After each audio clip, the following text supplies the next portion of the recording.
or something a little better. I mean, they got a grill downstairs.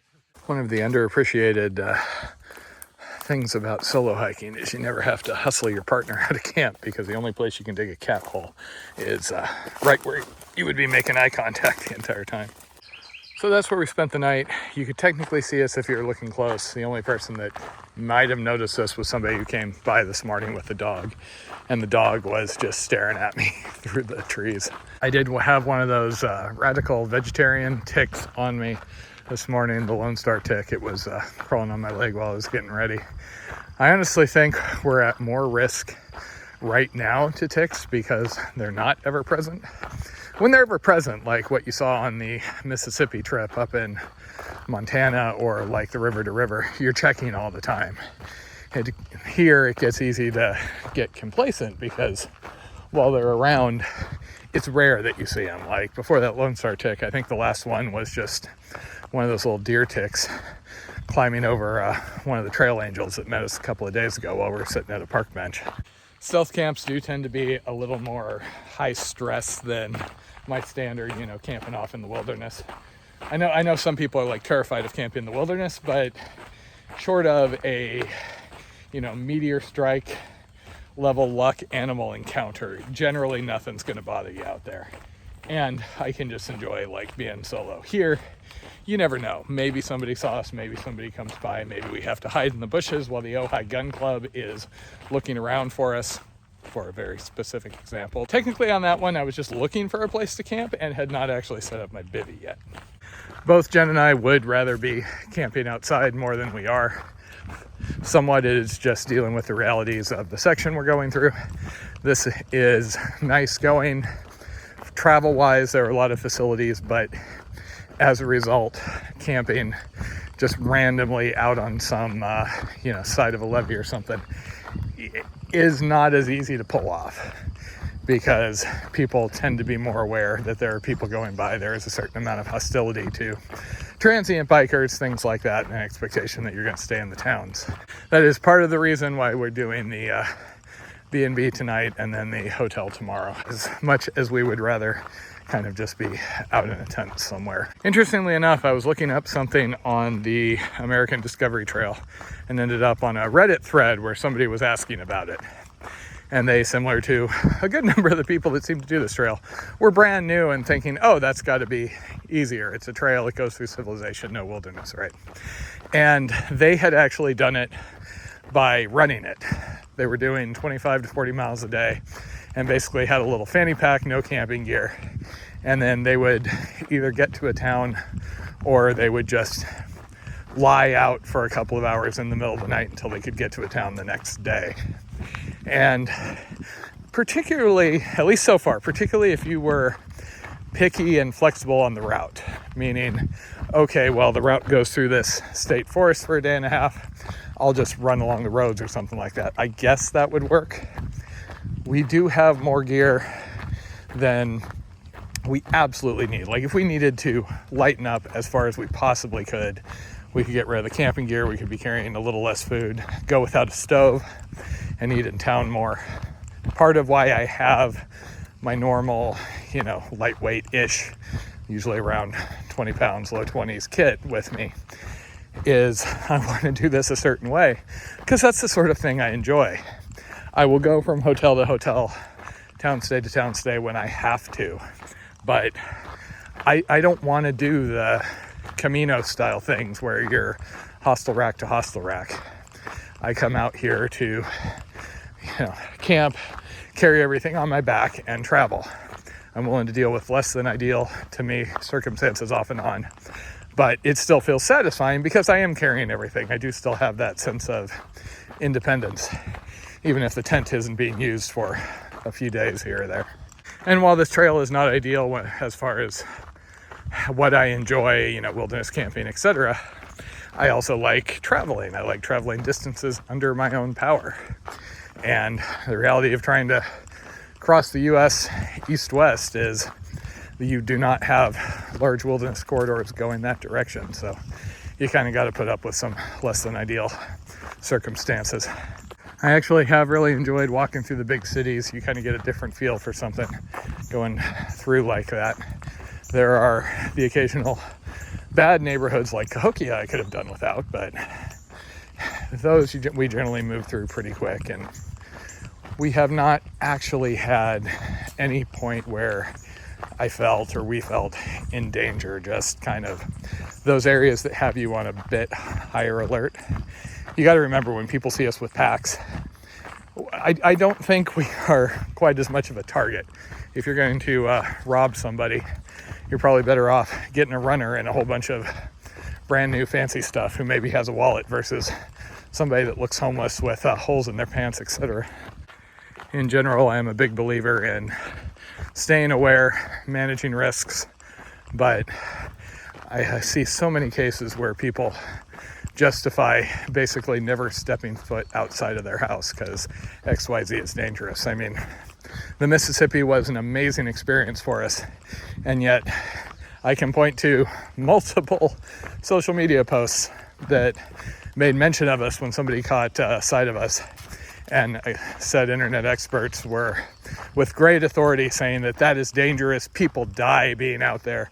Nobody has any business being on the river. And that is the Mississippi River, which, if you ask me, deserves to be listed up there with the Triple Crown Trails as one of the great long distance options in the US. So same thing here. Yes, there are areas which are a little bit risky. We have walked through them fairly quickly, but same thing was said in like southern Montgomery, and quite frankly, the encounters we had with folks that could maybe be classified as an unsavory element, they were entertained with what we were doing also. They just kind of chatted with us, shook their head. So this section has basically been a $10 a night, really nice official campground, or private campground, a $20 a night official shelter / hostel, a slightly illegal stealth camp that was very nice, and now we are going to $170 a night B&B. That is a splurge, and we did debate it for quite a while yesterday before deciding to finally pull the trigger. Reasons being, the flooding out here has made a lot of the stealth options that I can find unusable, at least until the water drops and the mud dries out. And from what limited beta there is on the Katy biking group, it seems like some of that flooding is worse up ahead and behind us. So I didn't want to get stuck in that zone with nowhere to go. There were some cheaper options, but those were shared bunk rooms. And as I've said before, just not what I'm out here for. If there is any other option under the sun, I am not going to take any sort of a shared hostel style sleeping space.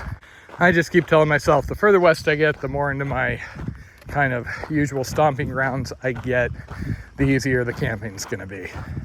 Kansas, obviously, big question mark. Don't know how that's going to go.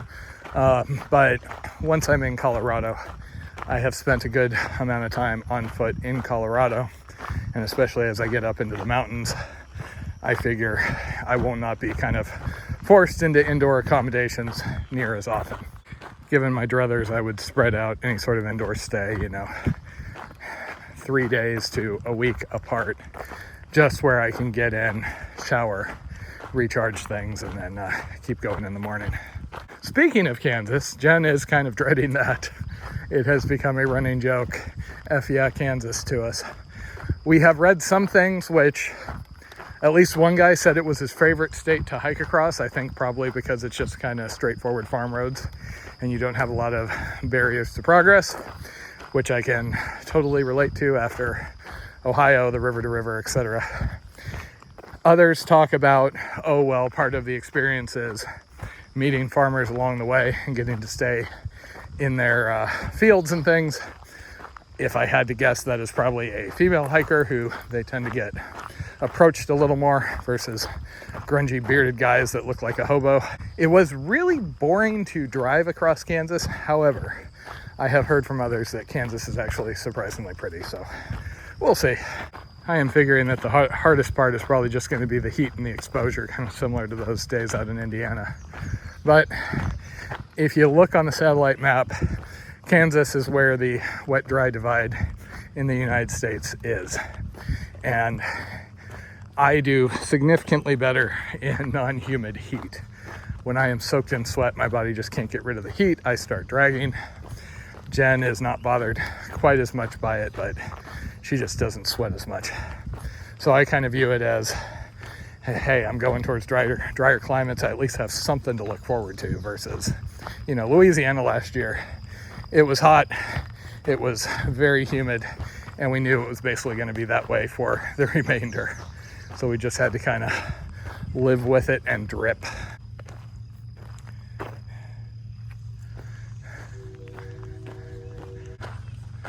Huh.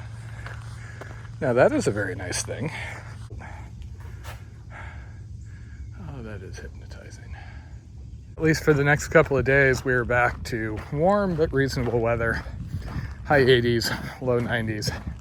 Humidity kind of coming and going. At the moment, there's a slight breeze and it feels quite nice. As of Wednesday, they are predicting another super hot day, getting up to 97 or so, and the associated storms. But we'll see. Anything that far out, I've learned to kind of ignore unless the locals start talking about it. As far as the macro situation with the hike, this state, Missouri, is 300 some miles. Of that, we are probably halfway through, roughly, maybe a little less. My overall mileage estimate said it ended around 2050, and we're a little below 1900. After that, of course, we go through Kansas, which is a whopping 570 miles because we're now getting further out west and everything gets bigger. These little dinky states are pretty much behind us. After that, Colorado is even bigger, 800 something.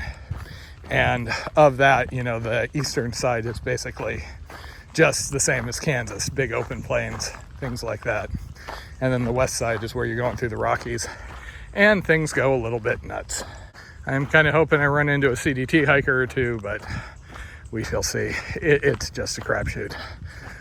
I crossed the AT and sat there for a while hoping somebody'd come by, but wrong time of the day. The CDT, there is a little bit longer of an overlap. If you remember that section where I had to bail off that 13,000 foot ridge due to a storm and drop straight down when I was not feeling well and everything, it's basically straight through there around George's Point. So I have an overlap with the CDT and the Colorado Trail. I did run into Ruck Runner the first year I was out on the CDT when I was there in late September. That was kind of what put this on my radar as far as something I might seriously do. Because before that, I was one of the many who just said, oh, that's just all roads. Why would I ever do that? But talking to him and his experience with it, I was like, yeah, okay, I think I'll take another look at that. And I should actually ping him because that did do me a service. I mean, I have mostly been enjoying this. There are rough spots, but there are rough spots of everything. And it is kind of cool looking at a map of the overall United States and going, okay, I walked from here to here so far. I think he was trying to walk through winter or maybe overwinter on trail. He was talking like this was his last big thing. But I believe he ended up breaking a collarbone out in Ohio, and as at least so far has not finished. I did see one of the US Crosser hiker guys who was on part of the ADT and has since, set off cross country, did run across some sort of a dog encounter. I saw him talking about rabies shots, and apparently he had like 10 dogs and 9 puppies or something all in a yard unguarded. They came after him and managed to get their teeth into him before he could get up a fence. And so he has been dealing with having to get multiple rounds of rabies shots. That is one advantage of doing the things like we do, where it is at least a casually vetted route. On the Alabama Road Walk, for example, the track, which the Pinhoti Outdoor Center seems to be the maintainers of, has one particular neighborhood where the track veers off to the side to go around. I followed it. Another guy that was out there, Ed Taveron, who's some like long distance road walker sort of guy, claims to have like 60,000 miles under his belt. He was just following an old style paper map. he walked right through there. I met him afterwards, and he was looking really shaken, saying that was the worst dog attack he had ever been through. Multiple pit bulls, which is pretty much never a good thing. Like I've said before, pretty much any long distance hiker I've ever chatted with at length has also felt like the biggest animal threat out here, biggest threat period, I mean, is dogs. Specific, and not even feral dogs. It is badly cared for dogs, rural areas. People taking their dogs out, having them off leash, not being realistic. You know, they basically treat them like they're children, but it's a rescue that is super friendly to them and then goes into attack mode on random people. Humans are probably the second biggest risk, though that is fairly easy to mitigate unless you are spending a lot of time around towns and staying visible. And yet, at least 2 of the people who started in Delaware this year were carrying bear spray for the early parts of this trail. Because again, people have seen that DiCaprio movie and they just have this image of the bears are out there and they will hunt you down. So you better have the grizzly bear spray to fight off what amounts to a giant raccoon. If you're wondering why I'm so chatty this morning, Jen went up ahead, so it's just me and my slightly caffeinated veins at the moment. Speaking of Jen, she is 28 days in at this point, so roughly a month versus my 102. If you're wondering why she is a little more bouncy, she's more bouncy in general. As of right now, she has 39 or so days left with me, which should have put us solidly into the blessed nirvana, which is Kansas. I'm really hoping to get her a shirt that says Kansas, it's not that bad, and like cut it into a tank top so she can just wear it as a tabard as we hike. Remember kids, don't just embrace the suck, transcend the suck. We haven't seen a lot more bike traffic. I think we saw less for a little while just because of all the storms and potential flooding for those couple of days. Per what I've read on the Katy biking group, there isn't really a hiking group. This is aimed at cyclists. The heavier season is more, September, October, when it is cooler. Right now it's warm, and so that apparently scares enough people away where at least some of the local B&Bs and things are offering extra cheap rooms. And this is why people suck. That is a fire pit somebody made. I swear. So per my napkin math, we are currently about 150 miles from where we were turned to roads. We basically have the Katy Trail plus the Rock Island Trail, which may or may not be incomplete and push us on roads early. And then Kansas is another 30 miles past the end of that, which is mostly going to be traversing the Kansas City suburbs. As for myself, I really don't know how long this trip is going to be.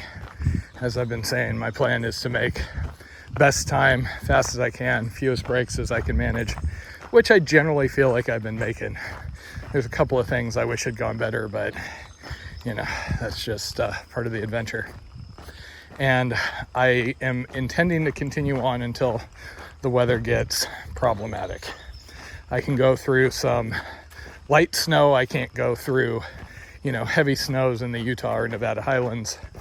I am very familiar with the Sierra, so I feel pretty good as far as making a judgment call on whether I can do the crossing around Tahoe based on what's going on. If I make it up across the Sierra and, even if the snow catches me a few days out of Auburn, I am home free if I make it that far. That is still very dependent on things going well, continuing to improve, et cetera, et cetera. And I just don't know. I have always generally had the approach of, if you're not struggling, you're not playing hard enough. And one way or another, at least I do feel like I am playing hard enough on this trip. So the stretch goal is still San Francisco, if at all possible. If I have to make good choices and bail early, I don't have any commitments till after Thanksgiving, so I've got plenty of runway there. It's just going to come down to weather. If I make it to Nevada somewhere, I'm pretty much home free as far as coming back after the Yukon, which would have let me finish it next fall. I would rather do it this year though, because then I can come back and do something else cool next fall. First world hiker problems, huh? I do also have the pre-Yukon period to work with. Basically, the wilderness class is going to be done somewhere around Jen's spring break.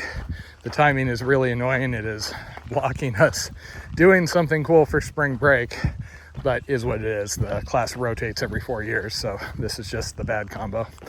So as soon as spring break / WTC is over around April, I will basically have April and May to play with as far as do some other short-ish trail that is doable that time of year. And then by the start of June, I have to gather a whole bunch of gear out of probably Colorado, since I'll take it when I drop my Jeep off from Southern California to Colorado, and then drive up to Seattle, drop off the rental car, pick up Jen at the airport, and then we drive from Seattle up to Whitehorse. We purchase a used canoe, and then we have our grand Yukon adventure down to Iamak. Jen can't wait for the Yukon. I am excited, but I am more of the optimistic realist. I cheerfully expect things to go wrong versus her. So I'm busy thinking of, okay, well, we're not going to be able to get a new solar panel.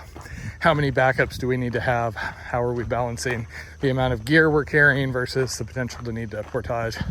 Am I even going to be able to upload episodes for that 7-day period? You know, all the important concerns. Another interesting little ADT factoid, by the way, when I was looking up that thread, one of the ADT Society guys chimed in and said the entire route of 4,800 miles is only about 20% pavement. I mentioned that to Jen and she was kind of surprised, but that means all of these dirt roads, you know, they're not counting as pavement. And fair enough. My impression is, as I get out into the western states, I'm going to be doing more of those ATV roads, dirt roads, and a little less of the paved walks, but I know there are still some ahead.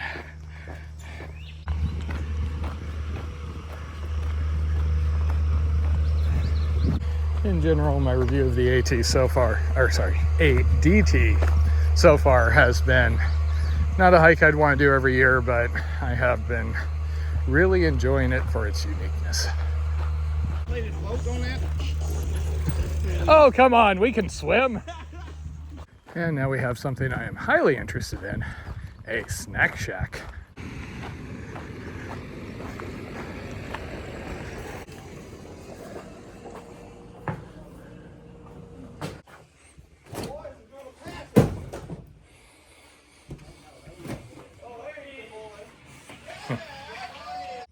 Much to Matt's delight, the snack shack was actually open, and there were even a couple local bikers hanging out to chat with. And not only do they sell ice cream and soda, but they also sell Supernatural Season 3 on DVD for $2. So in addition to snacks, there is kind of a grab bag of things. Random books, Supernatural Season 3, a picture made out of a puzzle, 50 cents for random bottles, or a coffee cup that says grandfather, a KitchenAid mixer manual, a dusty something or another, some Christmas ornaments. Ooh, Jen, knives, candle stands, ooh, a clock, shelf, a couple of baby stuff. Oh, Jen, a home sweet home pillow with puppy pirates. Did all the dust come off of that and get on? Yes, okay. Yes, it did.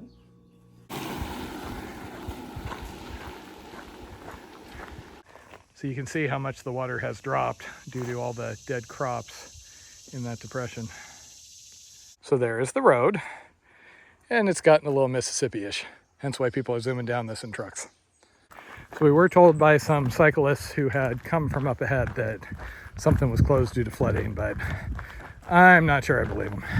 I think they're just being dramatic. Just a little minor flooding. I'm pretty sure your Mazda 2 could make it through that, Jen. Cool bridge. So this was always really fun when we went around wing dams and everything, because you would get into these whirlpools and we would just go a-flying. This is why I liked a very stable canoe. Behold Boathenge. So when I see random things on Google Maps, I always look at them, because you never know when it's going to be some nut job that has made some sort of alternate history, like art monument. This is listed as Boathenge. Reviews include the comments, That was less boats than I was expecting. And another person who felt like it was creepy. There are the perfect number of boats in Boathenge. Just in case you think I was joking about the whole Boathenge thing, it is a thing. I love the cottonwood drifting through. It's snowing. Matt just about got hit in the face by the bird coming out of this nest, but as long as she's out, might as well take advantage. You say it in a nicer way. I would have said it almost flew into my big mouth, which was flashing and open at the time. No stealth camping for you, Blondie.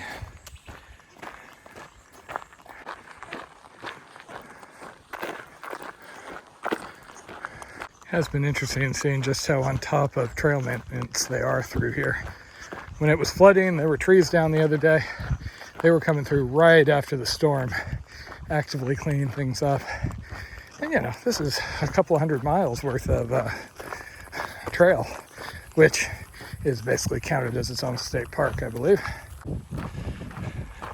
So we have been a little limited on water sources, but supposedly this trailhead is one of the ones that does have a faucet. Holy hordes of cyclists, Batman.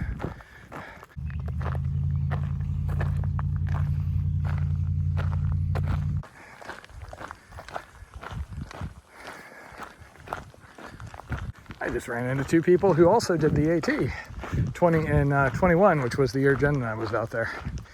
They started a little earlier and ended a little later, but we probably crossed paths at some point. They took one look at our packs and asked what we were training for.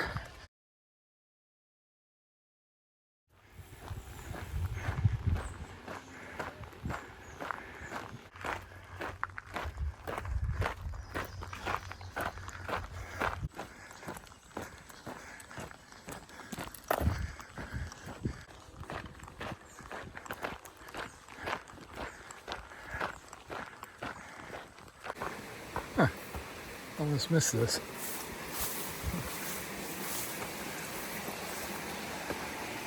Oh man, stupid private caves. I really do miss caving. We had a friend a number of years ago where we did a couple of trio, caves where you had to get a key to access them, permit, etc., etc. And they were always really cool. Being underground for 8 or 10 hours, crawling, blowing all the air out of your chest to kind of crawl forward through something. I was basically held back by my knee issues because crawling around wasn't easy, but it's one of those things I would like to do more of. The problem, of course, being that the list of things I would like to do a lot more of is rather large and usually constantly growing. This section approaching Rocheport has been one of the most enjoyable yet on the Katy Trail for me. Just loving every minute of it. We've got a nice canopy, pretty lush forest off to the right, the Missouri River off to the left, and these varied and really impressive bluffs.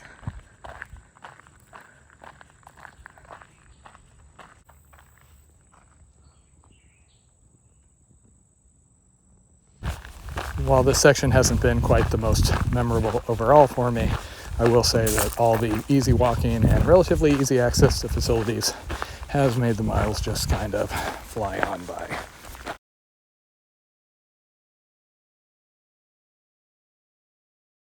I think the bluffs on this trail have actually been more impressive than the river. The river's cool, but you don't get to see it very often.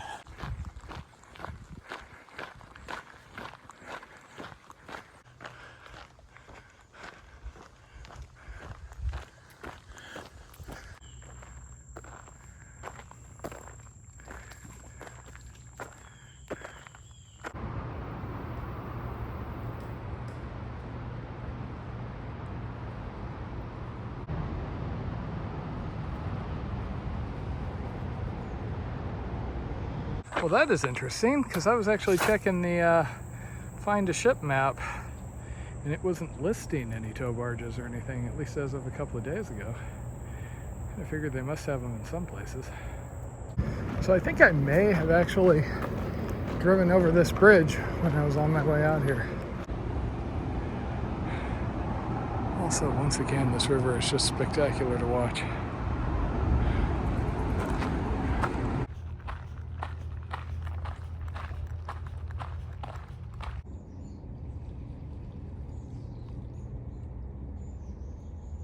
Somebody had listed this as a potential spot to put up a tent for the night. And fair enough, I mean, you're not legal, but if you're stopping late and starting early.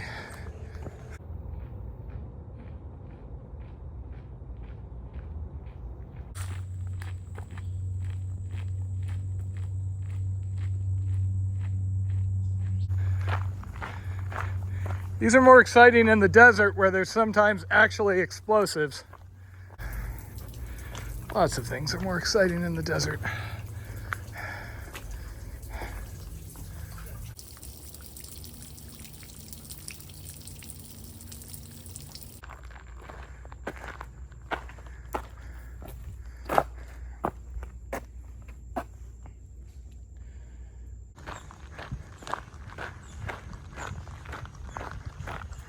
And welcome to Rocheport, the place we are splurging slightly to stay in a B&B, both to have a nice night together, and so we can still have a reasonable day tomorrow. We have to get to Boonville and wait till the following day to grab Jen's package. We weren't able to accelerate like we'd hoped, so we did a normal day today, slow day tomorrow, and then our goal after that is going to be to do 2 28 to 30 mile days. Also, the reason why we wanted to stay here is there's a place that somebody listed as the best coffee on the Katy Trail. And while I have had a fair amount of coffee on this trip, I have had very little good coffee. I find it kind of fascinating just how little boat traffic is on this river. Okay, that is both a very cool legacy to leave, and I just realized that park is the one that Jen and I had so much fun at, right where we joined the Mississippi and Missouri. So we decided, why not do a B&B stay, since that seems to be what this trail is known for, and we missed the CNO, lock house thing. So there were a few other accommodations. Some of them were like shared buildings, like you can get the upper deck of that house, but then you got somebody down below. This one seemed nice, and it is self-contained. So it turns out that this town has like one restaurant that's open right now. Were you to walk into the restaurant and think, I am hungry and I would like to eat, you will instead be told that they only do reservations and to get out, you dirty heathen. So we door-dashed Chinese food because it was the only thing other than beans and rice to eat. So as much as Taters doesn't generally believe in delivery, we are eating Chinese food in our cozy little boxcar. And then we're getting the best coffee on trail, hopefully not from that place, in the morning. Even better, if somebody gets unfriendly, I can go sleep in the loft, or send her to the loft. No, you promised cuddles. Behold our gourmet Rocheport dining experience, without anyone snootily telling us that we can't sit for an hour. It's cozy. They were 2/3 empty, like literally. It's a thing. Read the reviews. Home sweet home for the night.